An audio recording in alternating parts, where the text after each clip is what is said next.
Hello everyone, welcome to my channel Social Galaxy. तो देखिए, आज फिर मैं आपके लिए एक और वीडियो लेकर आई हूँ जिसमें हम बात करने वाले हैं EMRS की तरफ से जो वैकेंसीज़ निकली हैं उसके बारे में। तो देखिए, ये जो वैकेंसीज़ हैं ना वो टीचिंग और नॉन टीचिंग दोनों ही पोस्ट के लिए हैं। तो चलिए देख लेते हैं कौन कौन सी टीचिंग में पोस्ट है और कौन कौन सी नॉन टीचिंग की वैकेंसीज़ आई हुई हैं। तो सबसे पहले आप स्क्रीन पर देख सकते हैं ये जो वैकेंसीज़ हैं वो टीचिंग है, और यहाँ पर आप देख सकते हैं प्रिंसिपल की पोस्ट है, PGT पोस्ट है, TGT पोस्ट है, फीमेल स्टाफ है, और हॉस्टल वार्डन है, अकाउंटेंट है, जूनियर असिस्टेंट है, लैब अटेंडेंट है। टोटल 7,267 वैकेंसीज आई हैं। तो ये जो वैकेंसीज हैं उसके बारे में हम डिटेल में इंफॉर्मेशन लेंगे। तो पूरी इन्फॉर्मेशन आपको इसी वीडियो में मिलेगी, वीडियो को पूरा एंड तक ज़रूर देखिएगा। तो यहाँ पर आप देख सकते हैं कि प्रिंसिपल की 225 पोस्ट है, PGT की TGT की काफ़ी अच्छी पोस्ट निकली हुई है। एक तो PGT की 1400 के आसपास है, और TGT की देखिए बहुत ही अच्छी वैकेंसीज़ है, 3,962 वैकेंसीज़ हैं, पोस्ट हैं। तो ये बहुत अच्छी वैकेंसीज़ हैं, अगर आप अप्लाई करना चाहें तो ज़रूर करिएगा। EMRS के बारे में ज़्यादा किसी को कुछ बताने की ज़रूरत नहीं है, सबको पता होता है कि ये रेजिडेंशियल स्कूल होते हैं, और यहाँ पर आपको जो है सारी जो गवर्नमेंट अलाउंसेस है वो सब मिलने वाला है, आपको फैसिलिटी बहुत अच्छी मिलने वाली है। और नेक्स्ट ईयर से जो है 8th पे कमीशन स्टार्ट हो जाएगा, तो वो भी आपको मिलेगा। तो ये जो वैकेंसीज़ हैं इनकी salary, age limit, qualification, last date वगैरह सब कुछ हम इसी वीडियो में जो है कवर करेंगे।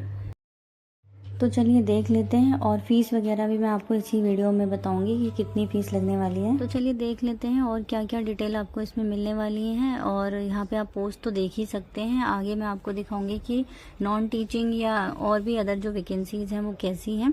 तो सबसे पहले हम बात करते हैं यहाँ पे प्रिंसिपल पोस्ट के लिए। देखिए यहाँ पर जो जनरल की पोस्ट है वो 111 है, OBC के लिए जो नॉन क्रीमी लेयर में है उनके लिए 60 है, SC ST के लिए आप देख सकते हैं 33 और 16 है। तो टोटल यहाँ पर प्रिंसिपल के लिए 225 वैकेंसीज हैं।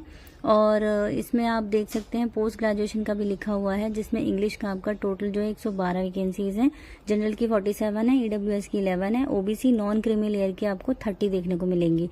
SC ST हो गया वो 16 और 8 है, SC की जो है 16 है, और ST वालों के लिए 8 वैकेंसीज हैं। तो नंबर ऑफ वैकेंसी यहाँ पर आप देख सकते हैं। प्रिंसिपल के लिए एक्चुअली एक्सपीरियंस चाहिए, और देखिए यहाँ पे पोस्ट ग्रेजुएशन के लिए जो मतलब पोस्ट PGT टीचर हैं उनके लिए यहाँ पर और भी सब्जेक्ट की वैकेंसीज हैं। तो पोस्ट ग्रेजुएशन में देखिए इंग्लिश की टोटल 112 हैं, जिसमें से आप जनरल वालों के लिए 47 देख सकते हैं, EWS के लिए 11, OBC वालों के लिए 30, और SC ST के लिए 16 और 8। हिंदी हो गया, मैथ्स है, केमिस्ट्री है, फिजिक्स है, बायोलॉजी है, हिस्ट्री है, ज्योग्राफी है, कॉमर्स है, इकोनॉमिक्स है, और कंप्यूटर साइंस है। ये वाले सब्जेक्ट जो है आपको PGT में देखने को मिलेंगे। तो देखिए हिंदी के लिए 81 है, और जिसमें से आप देख सकते हैं मैथ्स में 134 है, टोटल नंबर ऑफ वैकेंसीज बता रही हूँ मैं आपको। केमिस्ट्री की 169 है, फिजिक्स की 198 है, बायोलॉजी में 99 वैकेंसीज हैं, हिस्ट्री की 140 है, ज्योग्राफी की आपको 98 देखने को मिलने वाली हैं, और जो कॉमर्स है वो 120 है, इकोनॉमिक्स की 155 है, कंप्यूटर साइंस की 154 वैकेंसीज है, जिसमें से ये मैंने आपको टोटल नंबर ऑफ वैकेंसीज बताई हैं। आप जनरल की देख सकते हैं, EWS की, OBC की, SC ST के लिए। तो ये जो आपको कैटेगरी वाइज भी यहाँ पर देखने को मिल रही है, तो आप अपने जिस भी कैटेगरी में आप आते हैं, रिजर्व कैटेगरी में आते हैं या जनरल कैटेगरी में आते हैं, वो आप देख लीजिए यहाँ पर। और नंबर ऑफ टोटल वैकेंसीज बता दी मैंने, सब्जेक्ट बता दिया। तो सब्जेक्ट तो ऑलमोस्ट ही आपको सारे PGT को देखने को मिल रहे हैं, English, Hindi, maths, chemistry, physics, biology, history, geography, commerce, economics, computer science, almost सारे ही हैं। तो आगे हम इसकी क्वालिफिकेशन के बारे में बात करेंगे। तो देखिए वैकेंसीज तो बहुत अच्छी हैं, और हम कह सकते हैं कि नंबर ऑफ़ पोस्ट भी ठीक ठाक ही हैं, इतनी कोई कम भी नहीं है। और देखा जाए तो जो PGT लेवल है या प्रिंसिपल की पोस्ट हैं उनमें तो काफ़ी अच्छी वैकेंसीज़ हैं ये, और TGT की भी अच्छी वैकेंसीज़ हैं। दूसरी चीज़ मैं आपको ये बता दूं कि ऑलमोस्ट सभी सब्जेक्ट के हैं, तो जिनके पास PG है, PGT की हैं, तो ऑब्वियसली पोस्ट ग्रेजुएशन आपके पास होना चाहिए, मास्टर डिग्री आपके पास तो होनी चाहिए। तो जिसके पास भी मास्टर डिग्री है और रेलिवेंट सब्जेक्ट में, तो वो अप्लाई कर सकते हैं। देखिए यहाँ पर ऑलमोस्ट दिखाई गई है कि 1460 वैकेंसी हैं, टोटल नंबर ऑफ वैकेंसीज जो PGT में है वो 1460 है। और अगर जनरल की बात करें, रिजर्व कैटेगरीज की बात करें, तो वो भी यहाँ पर आपको मेंशन हो रही है, वो देख सकते हैं आप। जनरल में 611 वैकेंसीज हैं, काफ़ी ठीक ठाक वैकेंसीज हैं, इनको हम कम वैकेंसीज नहीं बोल सकते हैं, बहुत अच्छी वैकेंसीज निकाली हैं EMRS की तरफ से। तो अगर आप लोगों के पास पोस्ट ग्रेजुएशन मास्टर डिग्री आपने की हुई है और रेलिवेंट सब्जेक्ट में और बीएड वगैरह भी है साथ में, तो आप अप्लाई कर सकते हैं, क्योंकि ऑलमोस्ट जो है ना पीजीटी हो तो उसमें यही क्वालिफिकेशन चाहिए होती है। चलिए आप बात कर लेते हैं टीजीटीज़ के लिए। तो टीजीटी में देखिए हिंदी हो गई, इंग्लिश है, मैथ्स है, सोशल स्टडी है, साइंस है, कंप्यूटर साइंस है। तो इसमें भी ऑलमोस्ट सभी सब्जेक्ट की वैकेंसीज़ हैं। हिंदी में अगर बात करें तो टोटल 424 वैकेंसीज़ हैं। इंग्लिश में बात करें तो 395 वैकेंसीज़ हैं। मैथ्स में 381 हैं। सोशल स्टडी की 392 हैं। और साइंस की अगर हम देखें तो 408 वैकेंसीज़ हैं। कंप्यूटर साइंस की देखें तो उसमें थोड़ी ज़्यादा ही है, 550 यानी कि 550 वैकेंसीज आई हैं। टोटल नंबर ऑफ वैकेंसीज हमारी 2500 के आसपास है, 2550 के आसपास। तो बहुत अच्छी वैकेंसीज हैं। और जनरल कैटेगरी के लिए 1044 वैकेंसीज हैं। ईडब्ल्यूएस के लिए 253 वैकेंसीज हैं। ओबीसी जो नॉन क्रीमी लेयर वाले हैं ना, उनके लिए 685 वैकेंसीज हैं। एससी वालों के लिए 380 हैं। एसटी वालों के लिए 188 हैं। तो ये वैकेंसीज हैं। रिजर्व कैटेगरी हो, अनरिजर्व कैटेगरीज हो, सबकी यहाँ पर इन्होंने दी हुई है। तो चलिए बात कर लेते हैं कि कब से स्टार्ट हो रहा है। ये देखिए स्टार्ट हो चुका है actually. Online submission of application form जो है वो स्टार्ट हो चुका है। लास्ट डेट अगर मैं आपको बताऊं तो लास्ट डेट यहाँ पर इन्होंने दी है 23/10 यानी कि 23 अक्टूबर। तो बहुत टाइम है, अभी तो सितंबर ही चल रहा है। तो आप लोग आराम से जो है इसको फिल कर सकते हैं। और जो फीस होगी वो आपको पता है नॉन रिफंडेबल होती है, कहीं पे भी फीस जो है आपको वापस नहीं मिलेगी। और fee consisted of 2 components, application fee and processing fee. तो यहाँ पर 2 टाइप की फीस बताई है इन्होंने, एक एप्लीकेशन फीस है, एक प्रोसेसिंग फीस है। तो ये जो है दोनों ही आपको पे करनी होगी। और जो एप्लीकेशन फीस है वो फीमेल के लिए, एससी के लिए, एसटी के लिए, पीडब्ल्यूडी कैंडिडेट्स के लिए फ्री है। और ये वैकेंसीज जो निकली हैं वो 23 अक्टूबर तक की लास्ट डेट है। यहाँ पे देखिए फीस के बाद बात कर लेते हैं। तो प्रिंसिपल के लिए इन्होंने फीस रखी है टोटल 500, पीजीटी टीजीटीज के लिए भी 500 है। नॉन टीचिंग स्टाफ की अभी मैं आपको बताऊंगी और नॉन टीचिंग के लिए कौन कौन सी वैकेंसीज निकली हैं, तो उनके लिए भी 500 फीस है। तो यानी कि टोटल जो आप देख सकते हैं वो 500 फीस ही रखी है इन्होंने। चाहे पीजीटी के लिए अप्लाई करें, टीजीटी के लिए अप्लाई करें, या प्रिंसिपल पोस्ट के लिए अप्लाई करें, या नॉन टीचिंग स्टाफ के लिए अप्लाई करें, तो ये इन्होंने फीस रखी है। काफ़ी ठीक ठाक फीस है, ऐसी कोई ज़्यादा नहीं है। लोग तो अदर जो उसमें देखेंगे आप गवर्नमेंट में भी, तो वहाँ पर भी 1000 फीस लग जाती है। तो ये तो फिर भी उसके कंपैरिजन में कम है। अगर हम बात करें female SC ST PWD candidates के लिए, तो इन्होंने यहाँ पर जो एप्लीकेशन फीस रखी है वो एक्चुअली क्या है, for candidate other than female. हाँ, अगर हम बात करें यहाँ पर एससी एसटी कैंडिडेट के लिए इन्होंने 500 फीस रखी थी। जो मैंने अभी आपको बताई वो एससी एसटी कैंडिडेट के लिए थी। फीमेल एससी एसटी और पीडब्ल्यूडी के लिए 500 फीस है। और जो अदर देन इनकी कैटेगरीज के अलावा जो लोग हैं, यानी कि जनरल वाले जो लोग हैं, उनके लिए इन्होंने थोड़ी ज़्यादा फीस रखी है, 2500 रखी है प्रिंसिपल के लिए, पीजीटी टीजीटीज के लिए 2 और नॉन टीचिंग स्टाफ के लिए 1500 है। थोड़ी सी मिस्टेक हो गई, सॉरी उसके लिए। Actually female SC ST PWD candidates के लिए 500 फीस है, यानी कि रिलैक्सेशन दे दिया इन्होंने, फीस में बहुत कम रखी है। लेकिन फीमेल एससी एसटी के अलावा जो जनरल कैटेगरीज के लोग हैं और तो उनके लिए फीस यहाँ पर दिखाई हुई है।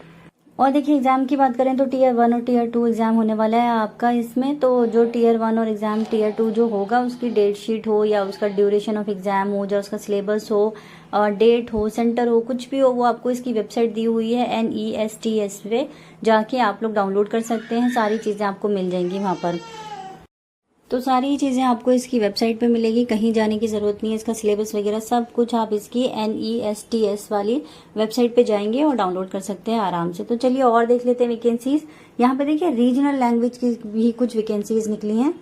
तो देखिए रीजनल लैंग्वेज की वैकेंसीज निकली हैं टीजीटी में। तो यहाँ पर आप देख सकते हैं असमीज है, बोडो है, बंगाली है, गारो है, गुजराती है, कन्नड़ है, खासी, मलयालम, मणिपुरी, मिजो, उड़िया, ये संथाली, तेलुगु, उर्दू, ये सारी वैकेंसीज हैं रीजनल लैंग्वेज में। तो यहाँ पर 223 वैकेंसी हैं टोटल रीजनल लैंग्वेज की। तो अगर आप चाहें जिनको रीजनल लैंग्वेज आती है इनमें से कोई भी, तो आप अप्लाई ज़रूर करिएगा, बहुत ठीक ठाक है। और रीजनल लैंग्वेज में मुझे ऐसा लगता है कि एक तरह से नंबर आने के चांसेस ज़्यादा होते हैं, ऐसा मुझे लगता है। बाकी जो एग्ज़ाम देते होंगे उनको ज़्यादा पता है इस बारे में। तो ये जो वैकेंसीज़ हैं वो रीजनल लैंग्वेज की वैकेंसी हैं टीजीटी लेवल पे, यानी कि टीजीटी लेवल पर आपको ये वाली जो लैंग्वेज है वो पढ़ानी पड़ेंगी। 6 to 8 वाले बच्चों का टीजीटी जो होता है 6 to 8 वाले बच्चों का होता है, तो उस पर आपको ये लैंग्वेज अगर आती है तो आप उनको पढ़ाएंगे।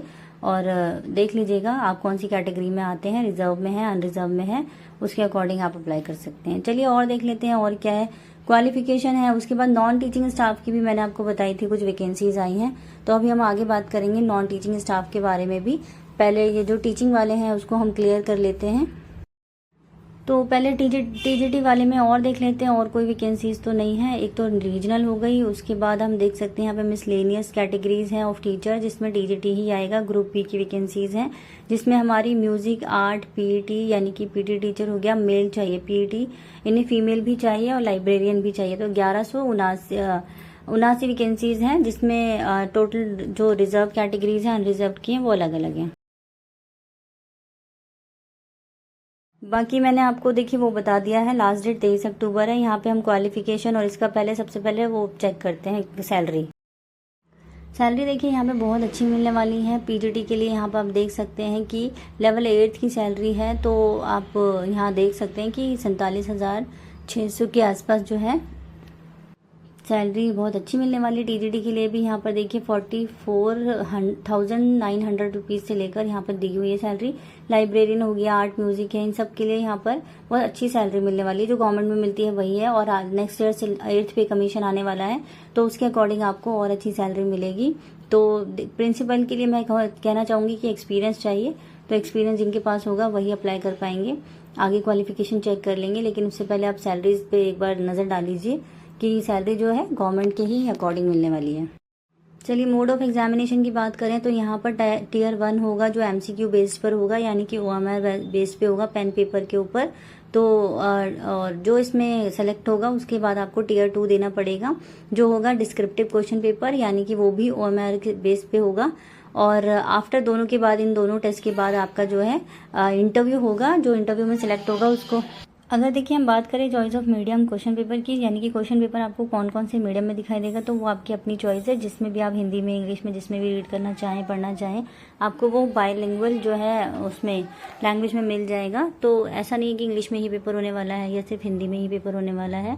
तो यहाँ पर ऑप्शन रखे हुए हैं आपके पास हैं, तो आप आराम से उसको देख सकते हैं। और अगर हम बात करें यहाँ पर कि कब पेपर कैसा होने वाला है, सिलेबस क्या है, तो देखिए रीजनिंग हो गया, मैथ्स हो गया, जनरल अवेयरनेस हो गया, और फाइनेंस डिटेल्ड है यहाँ पर कुछ थोड़ा सा, लैंग्वेज का एक टेस्ट होगा। तो ये आपका जो है ना पूरा आपको इसकी सिलेबस जो है मिल जाएगा इसकी वेबसाइट पे। यहाँ देखिए थोड़ा सा मार्क्स डिस्ट्रीब्यूशन भी हुआ है, जनरल अवेयरनेस हो गया, रीजनिंग है, नॉलेज ऑफ आईसीटी है, टीचिंग। तो आप देख सकते हैं कि जो मार्क्स डिस्ट्रीब्यूशन के बेसिस पे कौन सा सब्जेक्ट है, कितने मार्क्स का आने वाला है। और पेपर की अगर बात करें तो वो दो घंटे और 30 मिनट्स, यानी कि 2.5 घंटे का होने वाला है आपका पेपर।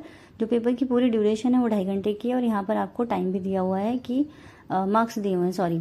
और यहाँ दूसरी चीज़, यहाँ पर एक जो पार्ट 4 है वो कंपलसरी है सबके लिए, लैंग्वेज कॉम्पिटेंसी है। ये एक टेस्ट होगा आपका 20 मार्क्स का, तो ये सबके लिए ही कंपलसरी है, चाहे आप टीचिंग में पीजीटी पोस्ट है, टीजीटी पोस्ट है, कुछ भी है। तो ऑलमोस्ट देखिए सबके लिए ही ना सेम इन्होंने सब्जेक्ट रखे हुए हैं, कुछ भी ऐसा नहीं है। क्वालिफाइंग जो हमारा पेपर रहेगा, आपको जो क्वालिफाइंग मार्क्स चाहिए वो 40% मार्क्स चाहिए, और जो रिजर्व कैटेगरीज है उनका अलग से यहाँ पर दिया हुआ है। तो आप देख सकते हैं कि 40% मार्क्स आपका जो total number of test marks होने वाले हैं उसमें आपको 40% मार्क्स जो है क्वालिफाइंग आपको करना ही है। उसके बाद ही आप दूसरे टीयर के लिए बैठ पाएंगे, अदरवाइज आपका जो है डिस्क्वालीफाइड हो जाएंगे और आपको नेक्स्ट वाला जो टेस्ट है वो नहीं देना पड़ेगा। तो 40% मार्क्स जो है आपको देना ही पड़ेगा उसमें। अब देखिए यहाँ पर टीयर 2 के लिए यहाँ पर उन्होंने सिलेबस दिया हुआ है कि जो नंबर ऑफ क्वेश्चंस हैं वो ऑब्जेक्टिव में, डिस्क्रिप्टिव में कितने कितने आने वाले हैं, टोटल मार्क्स कितना होने वाला है। तो एक चीज़ और मैं आपको बता दूं, जो टीयर 2 एग्ज़ाम होने वाला है उसकी ड्यूरेशन होने वाली है 3 आवर्स की, 3 घंटे का पेपर होगा। टोटल मार्क्स जो है वो 100 होंगे, 40 जो है ऑब्जेक्टिव के लिए और जो 60 है वो हमारा उसके डिस्क्रिप्टिव के लिए। अगर हम बात करें अब एज लिमिट और उसकी क्वालिफिकेशन की क्राइटेरिया क्या रखा है इन्होंने, तो देखिए क्वालिफिकेशन सबसे पहले एज लिमिट की बात कर लेते हैं कि 50 से जो है अबव लोग अप्लाई नहीं कर सकते हैं। यहाँ पर जो है एज रिलैक्सेशन SC ST वालों के लिए, OBC वालों के लिए, नॉन क्रीमी लेयर वालों के लिए मिला हुआ है, और जो उनका EMRS वाले एम्प्लॉयज़ हैं उनके लिए 55 रखा हुआ है। लेकिन जो एक पर्टिकुलर एज लिमिट है वो 50 ईयर्स तक ही है, इससे ज़्यादा वाले लोग अप्लाई नहीं कर सकते। तो क्वालिफिकेशन की बात करें प्रिंसिपल के लिए, तो सबसे पहले प्रिंसिपल में देखिए आप सबसे पहले आपकी मास्टर डिग्री होनी चाहिए किसी भी उसमें इंस्टीट्यूट से या बोर्ड से या यूनिवर्सिटी से, जो भी है, 50% मार्क्स के साथ। उसके बाद आपके पास बीएड होना चाहिए। और दूसरी चीज़, आपके पास जो है एक्सपीरियंस इन्होंने मांगा है, हाँ, एक्सपीरियंस भी आपके पास होना चाहिए। जो ऊपर लिखे हुए हैं एसेंशियल क्वालिफिकेशन, इनमें से या तो आपके पास मास्टर डिग्री होनी चाहिए और बीएड तो होना ही चाहिए, ठीक है। उसके बाद अगर बीएड नहीं है तो 3 इयर्स का या तो बीएड होना चाहिए या तो एमएड होना चाहिए। अगर इनमें से भी कुछ नहीं है तो आपके पास जो है 50% मार्क्स के साथ इंटीग्रेटेड ग्रेजुएशन डिग्री होनी चाहिए, एटलीस्ट 50% मार्क्स के साथ। तो ये आपके पास होना चाहिए। एक्सपीरियंस होना चाहिए आपके पास। एक्सपीरियंस की अगर हम बात करें तो देखिए, प्रिंसिपल की पोस्ट के लिए ना एक्सपीरियंस आपके पास 3 साल का होना चाहिए। मिनिमम एक्सपीरियंस क्वालिफिकेशन जो इन्होंने रखी है, मास्टर डिग्री हो गई, बीएड हो गया, और 3 साल का एक्सपीरियंस जो लोग हैं वही अप्लाई कर सकते हैं। पीजीडी के लिए बात करें तो जो एज लिमिट है वो 40 ईयर्स रहेगी, उससे ज़्यादा नहीं। EMRS वालों के लिए 55 ईयर्स ही रखी है, चाहे वो किसी भी पोस्ट के लिए अप्लाई करें। एसेंशियल क्वालिफिकेशन मैंने आपको जैसा पहले बताया था कि आपके पास पोस्ट ग्रेजुएशन होना चाहिए विद बीएड। अब पोस्ट ग्रेजुएशन आपके पास होनी चाहिए विद 50% मार्क्स के साथ, और उसके साथ आपके पास बीएड भी होना चाहिए। अगर इनमें से कुछ नहीं है तो आप यहाँ पर जो है और के ऑप्शन जो है वो चूज़ कर सकते हैं। देख सकते हैं कि आपके पास कौन सी मैचिंग या सूटेबल डिग्री आपके पास है, तो आप अप्लाई करिएगा। बाकी पीजीटी में हम सीटेड वगैरह नहीं लेते हैं, क्योंकि सीटेड वगैरह पीजीटी लेवल पे नहीं चाहिए होता, वो टीजीटी लेवल पे चाहिए होता है। और हम चेक कर लेंगे कि इसमें मांगा है कि नहीं। लेकिन पोस्ट ग्रेजुएशन की बात करें तो इन्होंने जो है पोस्ट ग्रेजुएशन डिग्री मांगी है किसी भी रेलिवेंट सब्जेक्ट में जिसमें आप भरना चाहते हैं। और इन्होंने बीएड मांगा है, एमएड मांगा है, या उससे रिलेटेड कोई 4 साल का कोर्स आपने किया है, तो वो आप अप्लाई कर सकते हैं। पोस्ट यहाँ पर देख सकते हैं, जिस पोस्ट के लिए भर रहे हैं उससे उसी सब्जेक्ट में आपके पास जो है मास्टर डिग्री होनी चाहिए। इंग्लिश में भर रहे हैं तो मास्टर एमए इन इंग्लिश होना चाहिए, हिंदी में भर रहे हैं तो एमए इन हिंदी होना चाहिए। तो ये सब आपके पास होना चाहिए। कंप्यूटर साइंस की अगर हम बात करें कि जिस भी सब्जेक्ट में आप भरना चाहते हैं, जिसकी आप पीजीटी टीचर बनना चाहते हैं, उसमें आपने मास्टर किया हो। कंप्यूटर साइंस के बारे में अगर हम बात करें तो एसेंशियल क्वालिफिकेशन एमएससी है, और ऑप्शन में एमसीए है, एमई है, एमटेक है, कंप्यूटर साइंस आईटी है, और साथ में आपका बीएड होना चाहिए। It is clarified that for promotion in future BEd will be required. अगर आपको प्रमोशन चाहिए फ्यूचर में तो आपके पास बीएड होगा तो ज़्यादा अच्छा है, आपको जो है प्रमोट कर दिया जाएगा। और टीजीटी की अगर बात कर लेते हैं हम यहाँ पर, देखिए वीडियो थोड़ी भी इन्फॉर्मेटिव लगे तो आप मेरे चैनल को सब्सक्राइब जरूर करिएगा। फ्यूचर में ऐसे ही गवर्नमेंट या प्राइवेट जॉब से रिलेटेड अपडेट पाने के लिए आप मेरे चैनल को सब्सक्राइब कर सकते हैं। और ये वीडियो अच्छी लगे तो लाइक एंड शेयर ज़रूर करिएगा। आपके काम की नहीं है तो आगे इसको शेयर करिएगा, किसी आपके फ्रेंड को काम की है, या जो भी आप नोन में है जो इस टाइप की वैकेंसीज का वेट कर रहे हैं, तो आप ज़रूर उनको बताइएगा। चलिए टीजीटी की बात करते हैं। तो सबसे पहले एज लिमिट 35 होनी चाहिए, और EMRS के लिए मैं बार बार नहीं बताऊंगी, सबके लिए सेम है 55 ईयर्स। SC ST OBC वालों के लिए एज रिलैक्सेशन मिलने वाला है। एसेंशियल क्वालिफिकेशन की बात करें तो मैंने आपको पहले ही बताया था कि आपके पास बैचलर डिग्री होनी चाहिए, ऑनर्स हो या BA हो, जो भी है, तो वो डिग्री होनी चाहिए। बीएड होना चाहिए, साथ में सीटेड भी इन्होंने रखा है कि सीटेड पेपर 2 आपके पास क्लियर होना चाहिए। तो जो क्लियर होने का परसेंटेज है वो एक्चुअली 60% मार्क्स के साथ क्लियर होता है, यानी कि 60% मार्क्स के साथ क्लियर होता है, यानी कि आपके पास 90 आपके पास आने चाहिए सीटेड में। अगर 90 हैं तो अनरिजर्व कैटेगरी वाला जो है वो क्लियर है, और अगर आपने किया है सीटेड क्लियर तो आप जो है यहाँ पर भर सकते हैं ये फॉर्म। टीजीटी के लिए सेम सभी के लिए क्वालिफिकेशन, चाहे गवर्नमेंट हो प्राइवेट हो, आजकल यही इन्होंने एसेंशियल क्वालिफिकेशन रखी है। सीटेड होना चाहिए, मास्टर डिग्री बैचलर डिग्री होनी चाहिए, बीएड होना चाहिए। ये 3 चीज़ें आपके पास होनी चाहिए तो आप टीजीटी टीचर बन सकते हैं। कंप्यूटर साइंस में वही सेम BCA हो गया, और भी कंप्यूटर से रिलेटेड जो भी कंप्यूटर साइंस है, IT है, जो भी आपने किया है, BE BTech, कंप्यूटर साइंस में इंफॉर्मेशन टेक्नोलॉजी से रिलेटेड जो भी किया है, तो वो लोग अप्लाई कर सकते हैं यहाँ पे। और इसमें सीटेड नहीं मांगा है शायद। चलिए आर्ट टीचर की बात कर लेते हैं। 35 ईयर्स से एज लिमिट रहेगी। और एसेंशियल क्वालिफिकेशन की बात करें तो बैचलर डिग्री होनी चाहिए ड्राइंग में, पेंटिंग में, स्कल्पचर में, ग्राफिक आर्ट्स में, फाइन आर्ट्स में, विजुअल आर्ट्स में 50% मार्क्स के साथ। उसके बाद ये जो डिज़ायरेबल दिखा रहे हैं वो आपकी मर्जी है, आपके पास है तो अच्छी बात है। Working knowledge of English, Hindi, ये सारी चीज़ें। लाइब्रेरियन की बात कर लेते हैं। अगर है डिजायरेबल में ऐसा कुछ आपके पास एक्सपीरियंस वगैरह तो बहुत अच्छी बात है, आप अप्लाई ज़रूर करिएगा। लाइब्रेरियन के लिए बैचलर डिग्री होनी चाहिए, लाइब्रेरी साइंस में बैचलर डिग्री होनी चाहिए आपके पास, इंफॉर्मेशन साइंस में, इनमें से कोई भी अगर आपके पास है, मास्टर डिग्री है, master of librarian information science है तो आप अप्लाई कर सकते हैं। एज लिमिट मैं बार बार कहूंगी सबके लिए, टीजीटी में सेम है, पीजीटी में सेम है, ईएमआरएस के लिए सबके लिए 55 ईयर्स ही रखी है इन्होंने, चाहे पीजीटी हो, प्रिंसिपल हो, टीजीटी हो, नॉन टीचिंग स्टाफ हो, सबके लिए सेम है ईएमआरएस वालों के लिए। अब यहाँ देखिए एज रिलैक्सेशन की बात करते हैं। तो नॉन टीचिंग के लिए भी इन्होंने काफ़ी ठीक ठाक जो क्वालिफिकेशन होती हैं वो आपके पास होनी चाहिए, और तो अगर है तो आराम से आप अप्लाई कर सकते हैं। एज रिलैक्सेशन की बात कर लेते हैं तो हम देख लेते हैं यहाँ पर SC/ST वालों के लिए 5 साल है, OBC नॉन क्रीमी लेयर के लिए 3 साल है। कैंडिडेट यहाँ पर सेंट्रल गवर्नमेंट की अगर कोई पोस्ट पहले आपने काम किया हो तो उनके लिए 5 साल का है, और यूटी से यानी कि जम्मू एंड कश्मीर से कोई है डोमिसाइल तो उनके लिए 5 साल है। वुमेन पीजीटी टीजीटी जो भी पोस्ट अप्लाई कर रहे हैं उनके लिए 10 साल है, और पर्सन विद डिसेबिलिटी वो उनके साथ 15 साल 13 साल 10 साल।